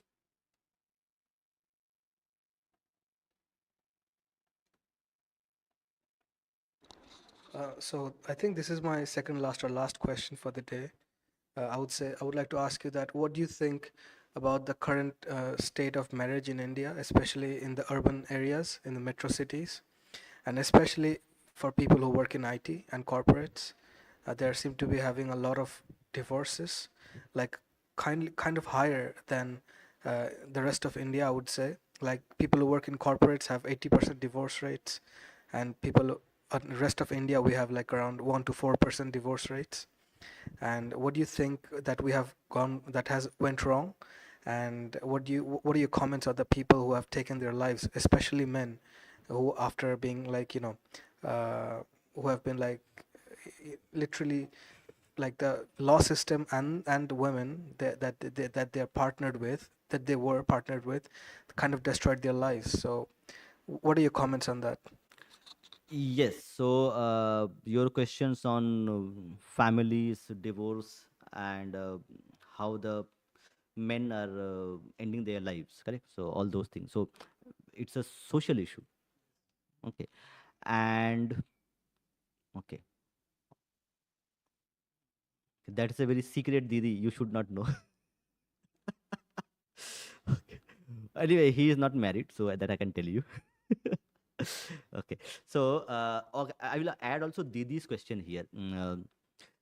Okay. Where do you think Hindu females stand in narrative warfare? Okay.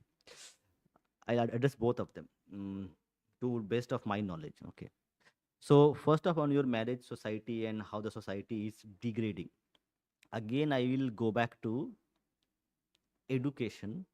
Okay, because I have seen college kids come out and how they feel, how they do, how they behave. So It is about education, which actually, in my opinion, maybe I'm wrong, maybe wrong, but in my opinion, the way education system is been created, okay, over decades of time, it created a hyper sense of self awareness, okay, that you are an individual, you can do whatever you want, okay. That is not bad, that is a good thing, okay, you are empowering the individual, but not at the expense of responsibilities towards your family, towards your society, and this lack of incentivization of sacrifice as a kind of structure to actually gain pleasure. Now you guys came in, and within 10 seconds you wanted to turn on the fan because you are feeling hot. So because you came from outside, so you were sweating and you wanted to turn on the fan. You cannot endure 10 seconds of heat, displeasure, okay, or discomfort, and you turn on the fan. Society is built on sacrifices. The sacrifices done by the freedom fighters. You are reaping the rewards today. You are living in a free India. What do you think those people who gave their lives, okay, at young age of say 16, 17, endure torture by the British? Why don't you they thought, okay, I will become an IAS officer or I will have a good salary with the British? What do you think? Why did not they do that?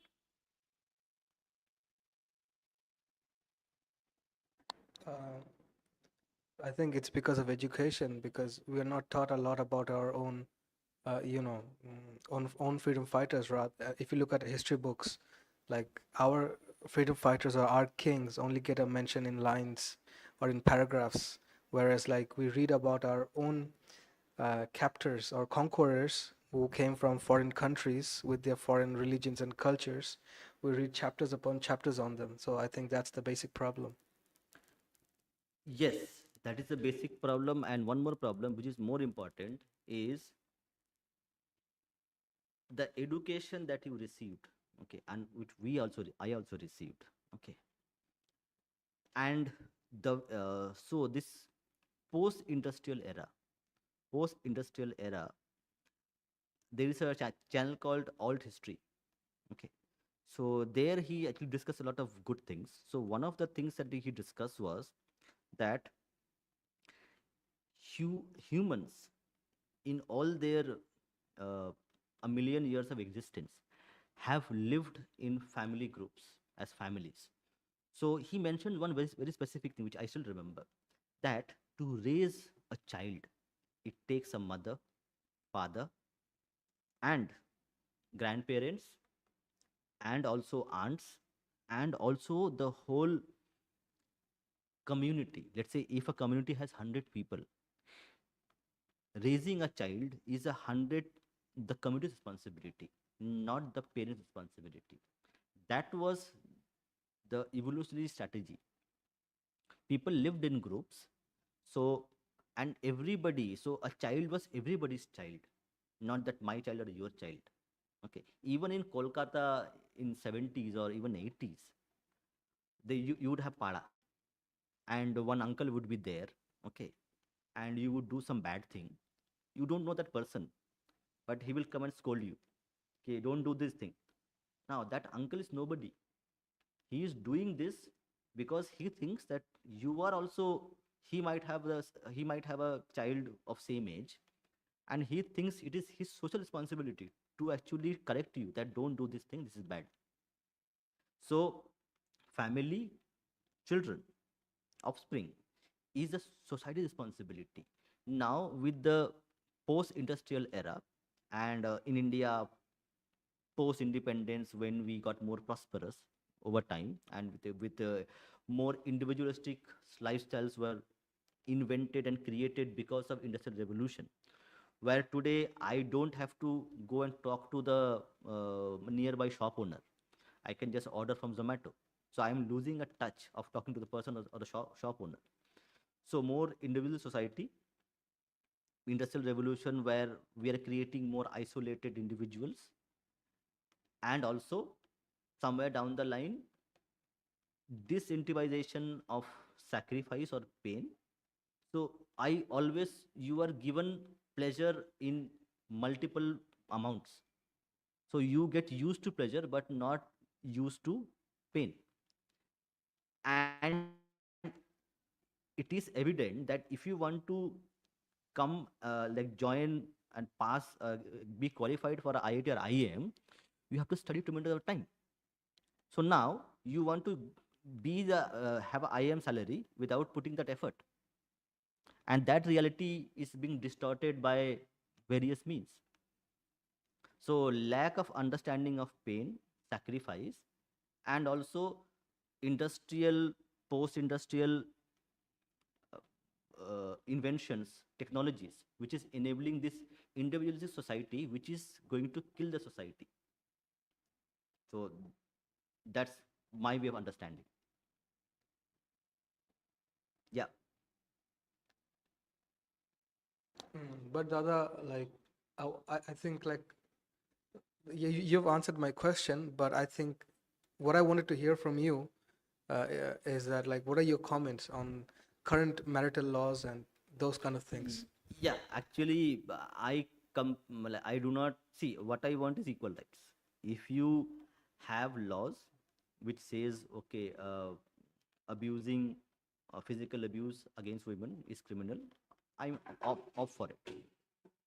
I'm off for it, but same provisions have to be there if it is happens to men. I want equality of laws. I am not against laws, because now the system is that okay, you cannot say that I don't want any laws, because you cannot change the system in one overnight. So I think a lot of men's groups are actually working on that to actually. I had actually posted one YouTube community post that in Parliament for the first time, a parliamentarian actually raised that issue of Mr. Subhash who ended his life, and he said, okay, we need reforms in this. So what we should be looking for in the initial phase of men's rights to actually create pressure groups, create institutions, pressure groups, which will make sure that you have equal laws for men as well. At least a men's commission, which will take care of men's issues, and also laws which will actually give equal rights to men. So that's my answer. So, Dada, in this regards, my last question is like, how do we teach like our next generations or even our current generations that, well, people, everyone has rights, right? It is, I think it's, we are given that right by birth, everything, every right that we enjoy. But we are not never taught that with those rights comes a lot of responsibilities. And how can we teach those to our fellow citizens, brothers, sisters, or even our next generations? Very difficult question. Okay, but I'll try to answer it. Okay. First of all, is reading, understand your history, understand your own traditions. Okay. So there is a book which I had that's called Gram Janoni. It's not here. It's called Gram Janoni, where the book talks about. Okay, audience, I will take your questions. So don't worry about. I will be here. I will take questions. No issues on that. Okay. So I will be there for another 20 minutes. So I'll take all the questions. So I'll just answer this last question and then I'll go back to the chat questions.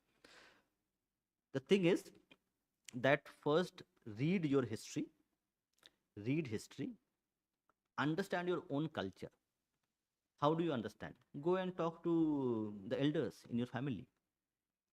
That what how you used to celebrate Durga Puja, how you used to celebrate Para Puja. So talk to your elders. Okay, read more about read R.C. Majumdar, read other authors. Okay, and talk to your elders. Okay, and then once you understand it,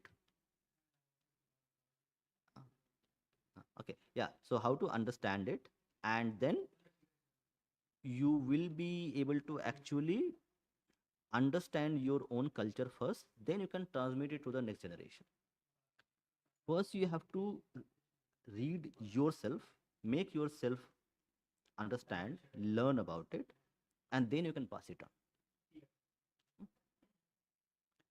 Yeah, okay. I'll take now audience questions. There are a few questions. Okay, Didi, to answer your questions, I sincerely don't know the answer. Okay, regarding where do we think Hindu females stand in the narrative warfare? At least you are doing part of your job. Okay, and I am trying to actually. Dada had one girl last night where she was against the modern feminism. Okay, and but there's not data enough available to actually answer your question. But maybe in future we might have. Mm, Yes, Dada, can I answer Hindu Vichardhara's yes, you can question, answer. please? I think women in Hindu society have a much bigger role to play than men, because not only they almost have equal rights, same as men in Hindu society, but unlike other Abrahamic cultures, they also get equal amount of education in most families who are affluent, right, in the cities, not in villages, right? But they're also responsible for raising our next generations. And children spend most amount of time with their mothers than their fathers, because they are the ones who are raising them. So a lot of responsibilities to raise good children who will then take the reins of our society fall on mothers. And also, when families are made in modern times, especially in Hindu families, women hold a lot of responsibilities to keep that family going. So I think women and men both have equal amount of responsibilities in the narrative war, and also uh, in Hindu society as well. And I want more Hindu women to come up and speak to women online directly or any other methods, and save them at least from feminism or other leftist ideologies, which by and large break our families. Yeah, thank you, Retro. I think you gave. Okay, now Saptorshi, your Saptorshi, you can unmute your mic and you can speak. Namaskar, Dada. Namaskar to all of the brothers over there. Yes, go ahead. Yeah, so I will apologize because, too many bad things have happened today to me, so I could not attend over there with you all. So, apologizing once again. Uh, I had, there were a couple of amazing discussions over here, so as always, uh, appreciable. I had two counterfactuals actually, Dada. So I think on Abhay's question and on another question from one of the brothers over there about education of oppression to the within the Bengali society, like after partition, why was it not taught and so on. So on the Abhay's question of organization, systematic thinking, and all. Dada, I would like your comments over that. So we see that in our society from 19th century onwards, from starting from Lokmanya Tilak, and then I think the best would be Mahatma Gandhi. We see that they were amazing organizers, right? So like they could unite uh, m- people like of all, let's say within the context of Hindus, like all jatis, in fact, even the scheduled castes too, he could include in his own movement and like rally them, mobilize them on streets and so on and so forth for his various proposals and so on. Uh, uh, what do you think of that? I would like your comment on that first. Like, what do you think? What were their techniques, or what were their systems thinking? Like they could achieve such a great feat. within that heterogeneous society, as you say. Like another example would be Kumbh Mela too, right? Like Kumbh Mela happens after every 12 years, and yet people are somehow, like from all parts of India, can come routinely on those specific days and do snan and all of that, organize themselves over there. So how is it possible that uh, such natural things somehow happen in India? Like it's unbelievable for a heterogeneous society to exhibit that sort of talent.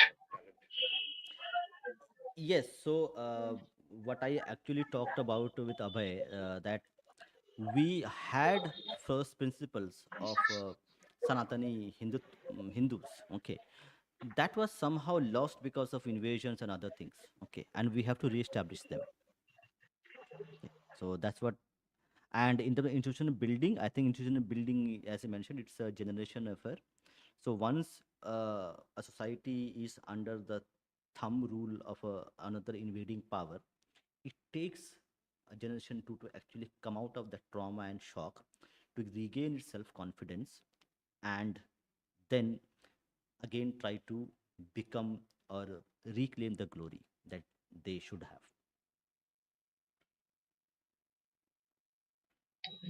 Okay, so this will be my last counterfactual, the one on education of successive generations regarding oppression in the context of Bengalis. So I see this stark difference actually because I too am from the Purvabongo part. My previous generations were from there. So uh, coming in here in West Bengal, I have seen a very stark difference within us who did not actually land on West Bengal but landed in Assam or Shillong. Many of those Bengalis have a very different set of thinking process actually. In those families, I have seen they remember the oppression. Their ancestors do tell them that there are even jokes also regarding that. That all of the ancestors of the the partition sufferers within those societies, like in Assam or Shillong, they always talk about how much of wealth we had, how we had lost so much, and how we grew up within poverty and so on and so forth. So there is this education as well within that part, within the Bengalis of those areas. But somehow it's very much lacking in West Bengal, I have seen. Also, there is another stark difference that Bengalis in Assam or those parts have a very great faith in religion as well. They are very like gung ho about their dharma and so on, and they have like enemy friends distinctions put up very well in their heads, unlike Bengalis in West Bengal. So, what do you think is the like? What do you think is the reason for this stark difference that we see of the partition sufferers within both sides? Yes. So I think a very important role is played by the pacifist leadership of Congress, Gandhiji and other personalities. And second is the effect of communism. So, in my opinion, the way Congress or the pacifist Congress leadership actually shaped the narrative towards that, to actually create a kind of a false equivalency in terms of both the communities, that played a part. And second is the uh, communist propaganda, to actually create a kind of a counter narrative to Swayambodh and Shatrubodh. So every human being is same. Every human being is equal. Every human being is. So you deconnect, you dissociate the individual from the community by saying, if one person is doing a bad job, that is the problem of that individual, not the society. So that was the primary case where you created false equivalency, and also a narrative, a pacifist narrative, which was promulgated with the help of others, by Gandhi and others, which created a kind of a milieu, which created a kind of pacifist, defeatist, self-hating culture of Hindus we have today. Thank you, Dada. Thank you so much. Thank you, Saptorshi, for your will be patience to wait for your questions. I understood that there's a lot of things are it took time. So we will end the stream in about five no minutes. issues. So I'll Hmm. take few more questions and then we'll and thank you to everybody who joined, who asked questions, who shared their opinions. I really appreciate from bottom of your heart that you came. And I have a special surprise for people. So I'll tell that in about 3 minutes. Let me take the questions. It's very important. Okay. This question. Okay. Something doctor. Okay. Ask, even after we Bong worship Shakti, Ma Durga, Kali, much more than other Indian regions, what has caused deterioration in status of Bong women, that is increased violence against them in these days? Political violence is a tradition in Bengal over centuries. I am not sure whether women were affected by this or not, but there has been political violence, and this also an underreported. See, there are two aspects of it. Violence is part of Bengali society. We have seen this come and again since independence, from Congress to CPM to now to other rules, where people die regularly in elections, in pre-elections, post-elections. Violence is there in our society. How much it is against women, that we need to see the data. But the problem is that we haven't seen the data in terms of rest of Bengal. We only see Kolkata as Bengal. So whatever happens in Kolkata is happening everywhere. So there is a lot of data suppression which happens. We don't see the data, and also this downplaying of Bhadralok as incapable of violence, where we see the data contrary to that claim. So on both of them, I'm not sure how much increase has happened, but it was there.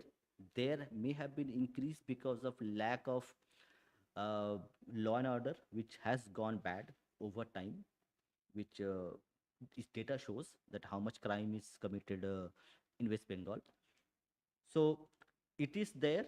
How much increase? I am not sure because the data I haven't gone through. And the reason, violence is always there. It was there. It was just not reported. It was like we are in self-denial that we are this peaceful Bhadulok community who are professors, who are singers, who are artists, where we have seen the data that people have died over decades in political violence in polls. So hope that answers the question. And unfortunately, we are out of time, but I have seen all the questions. I have taken the notes, and I have also got suggestions on new topics that we need to cover. I will go through the chat once again, and I will take notes, and I will try to address them in our coming up streams. And if you have anything to say, just send us an email. We will read your email. We will reply to your email. So don't worry about it. But I will taken the notes. I will check them, and I will get back to you. And I will also try to implement the ideas, the topics that you had mentioned in the chat, and try to have future streams, podcasts on those topics as well. So thank you, Rishi. Thank you, in-person audience who came here, for your time, for your effort to coming here. And we hope to see you have more such kind of interaction happen over coming weeks and months. And we'll again invite you to come. Hopefully next time we'll have a bigger person, bigger crowd, and more uh, bigger audience and bigger time that we talk about it. Today we are short of time. But thank you everyone for coming, for your answers, for your questions, for your queries. Thank you. Jai Shri Ram. Vande Mataram.